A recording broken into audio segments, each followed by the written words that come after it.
0 knots, runway 0. Runway 12 runway 12.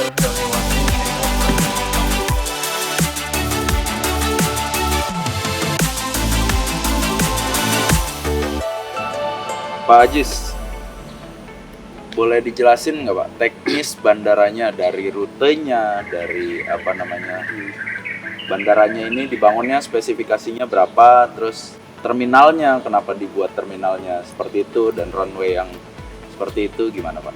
Iya, terima kasih Mas. Jadi tentunya pembangunan bandara ini telah melakukan melewati satu kajian, yaitu master plan. Master plan yang ada existing saat ini panjang landasan 1.200 kali 30.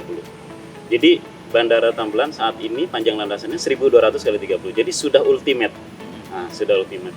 Terkait dengan fasilitas, baik itu sisi udara maupun sisi darat, ya, tentunya kita bangun sesuai dengan rekomendasi atau standar yang ada di Direktorat Jenderal Perhubungan Udara. Tentunya melalui asistensi, melalui bimbingan teknis dari Direktorat Bandar Udara.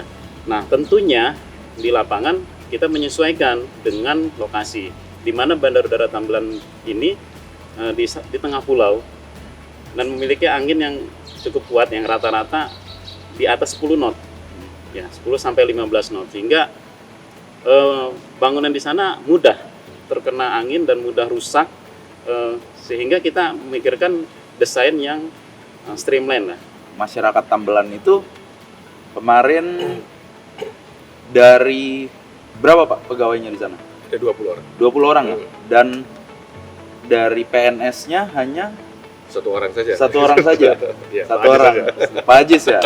Pembangunan bandara ini sebenarnya tepat sasaran nggak sih Pak, dari sisi efisiensi anggarannya kah, atau dari sisi efektivitas pembangunan bandaranya terhadap masyarakatnya, terhadap konektivitas perhubungan udara gitu, gimana Pak?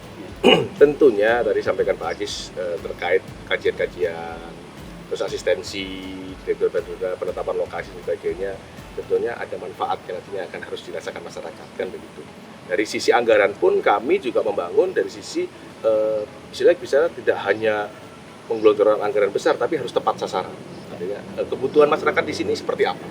Kita menyesuaikan. Apakah perlu terminal sebesar seperti Cengkareng? Tidak perlu, saya rasa. Karena di sini untuk kegiatan penerbangan masih perintis ataupun penerbangan paling skalanya masih di bawah 100 penumpang lah. Nah, ini tentunya kita menyesuaikan dengan kebutuhan di sana. Makanya kita bangun terminal tidak besar tapi nyaman, ya, tidak lux tapi elegan. Nah, ini yang kita coba munculkan di situ. Itu dari sisi penganggaran. Terus kemudian dari sisi apakah dampak masyarakatnya seperti apa? Nah, tentunya masyarakat saat ini di daerah ini yang perlu digarisbawahi, di daerah kepulauan ini sangat membutuhkan moda transportasi. Mereka sangat tergantung transportasi. Untuk daerah-daerah kepulauan Riau yang terkenal dengan ombak tingginya sampai 5 sampai 7 meter. Nah, ini mereka sudah menjadikan pasrah dengan kondisi, oh iya saya sudah tidak bisa kemana-mana dan terisolir di beberapa bulan. Nah, ini tanggung jawab pemerintah untuk hadir dengan adanya nanti moda transportasi ini akan bisa membantu dan bisa membuka akses masyarakat. Dan masyarakat sangat-sangat mendukung. Mereka malah menantikan kapan ini bisa terbang dan mereka sudah punya bayangan, mempunyai mimpi bahwa mereka akan lebih mudah datang dan pergi ke kampung halamannya. Nah, di sini yang kita rasakan masyarakat sudah sangat mengharapkan dan mereka berterima kasih sekali bahwa pemerintah pusat itu sampai peduli dan sampai membangun infrastruktur di sana itu buat mereka sudah merupakan kebanggaan tersendiri.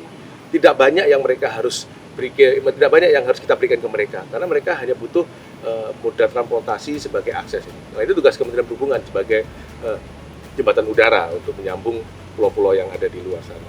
Nah, masyarakat di sini sudah sangat lama menantikan moda transportasi ini. Mereka sudah sangat lama kalau bahasanya target yang disampaikan Pak Ajis tadi bulan Agustus, kalau tema kami kita ingin memerdekakan mereka, jadi memerdekakan dari terisolir, memerdekakan membuka akses transportasi alternatif, tidak hanya laut tapi udara juga ada di sana. Nah, ini biar yang selama ini mereka hanya terkungkung di pulau itu udah beberapa waktu karena cuaca, nanti tidak ada kendala itu lagi, bisa terakomodir dengan transportasi udara ini. Dan mereka sangat support sekali sih.